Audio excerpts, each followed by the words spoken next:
বাংলাদেশের সম্প্রতি এমন একটা ঘটনা ঘটে গেছে যা পুরো দেশকে নাড়িয়ে দিয়েছে আর এই সব কিছুর কেন্দ্রে আছে একজন রাজনৈতিক ব্যক্তিত্ব ওসমান হাদি আর তার হত্যাকাণ্ড।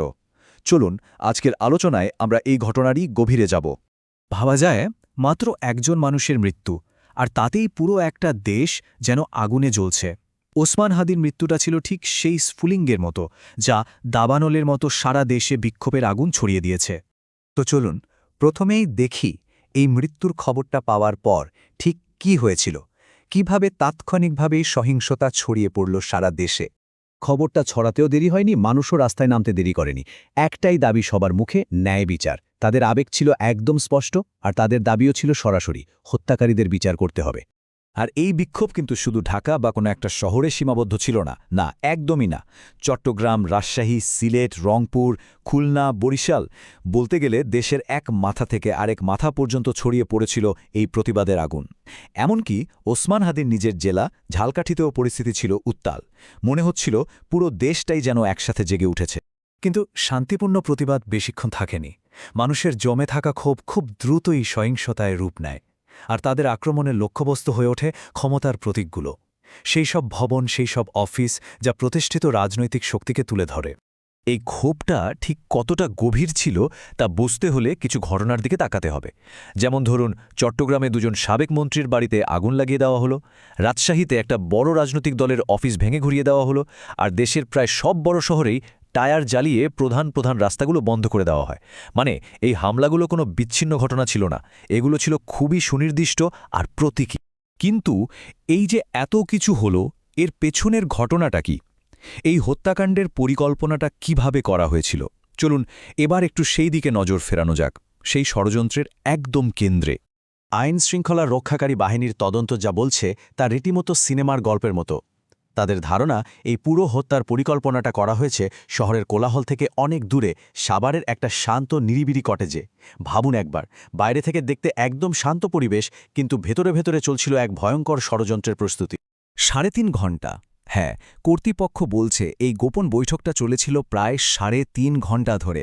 এত দীর্ঘ সময় ধরে মিটিং, এটা থেকেই বোঝা যায় যে পরিকল্পনাটা কতটা নিখুঁত আর ঠান্ডা মাথায় করা হয়েছিল। তো ঘটনাটা ঘটে 12ই ডিসেম্বর, একদম ভোরে 5:25 সাভারের ওই কটেজে 204 নম্বর রুমে মিটিংটা শুরু হয়, আর শেষ হয় সকাল 8:54।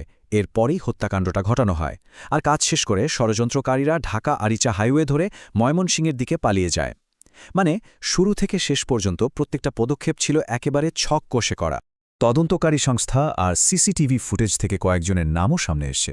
বলা হচ্ছে এই বৈঠকে ছিল ফয়সাল করিম মাসুব, যার আরেক নাম দাউদ খান। তার সাথে ছিল তার বান্ধবী মারিয়া, আলমগীর হোসেন নামে আরেকজন, আর চতুর্থ আরেকজন ব্যক্তি যার পরিচয় এখনও পুরোপুরি জানা যায়নি।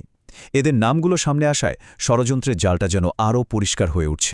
এতক্ষণে একটা প্রশ্ন নিশ্চয়ই সবার মনে আসছে, কে এই ওসমান হাদি?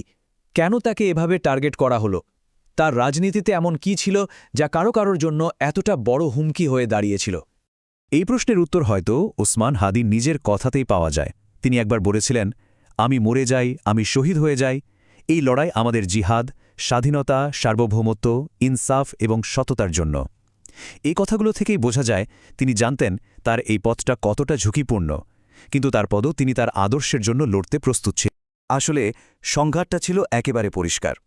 একদিকে ওসমান হাদি, যিনি প্রচলিত রাজনৈতিক ব্যবস্থাকে চ্যালেঞ্জ করছিলেন। তিনি বলছিলেন, রাজনীতিতে কেউই অপ্রতিদ্বন্দ্বী হতে পারে না, যে কাউকে চ্যালেঞ্জ করা যায়। আর অন্যদিকে ছিল সেই প্রতিষ্ঠিত শক্তি, যারা ভাবত তাদের কেউ চ্যালেঞ্জ করার নেই। ওসমান হাদির এই উত্থানকে তারা সরাসরি হুমকি হিসাবেই দেখছিল। হাদির লক্ষ্যটা ছিল খুব ইন্টারেস্টিং। তিনি বিশ্বাস করতেন একটা সুষ্ঠু নির্বাচনে অংশ নেওয়াটাই একটা বড় জয়। কেন? কারণ এর মাধ্যমে তিনি প্রমাণ করতে চেয়েছিলেন যে যত বড় নেতাই হোক না কেন, কেউই আসলে অজেয় নয়। জনগণের ভোটে যে কেউ হেরে যেতে পারে, এই বিশ্বাসটাই তিনি ফিরিয়ে আনতে চেয়েছিলেন। তো সবকিছুর শেষে আমরা কোথায় এসে দাঁড়ালাম? ওসমান হাদির মৃত্যুটা কি প্রভাব ফেলল? আর তিনি যে সংগ্রামের সূচনা করেছিলেন সেটারই বা ভবিষ্যৎ কি? ওসমান হাদি প্রায়ই একটা কথা বলতেন, সুষ্ঠু নির্বাচন ঈদের আনন্দের মতো। তার এই একটা কথাই যেন পুরো আন্দোলনের মূল মন্ত্র হয়ে দাঁড়িয়েছিল। একটা সুন্দর গণতান্ত্রিক ভবিষ্যতের স্বপ্ন, যেখানে নির্বাচন মানে ভয় বা কারচুপি নয়, বরং উৎসবের মতো আনন্দ। আর ঠিক এই স্বপ্নটাই এখন রাস্তায় নামা হাজার হাজার মানুষকে শক্তি যোগাচ্ছে। ওসমান হাদির এই অসমাপ্ত সংগ্রাম আমাদের সবার সামনে একটা বড় প্রশ্ন রেখে যায়।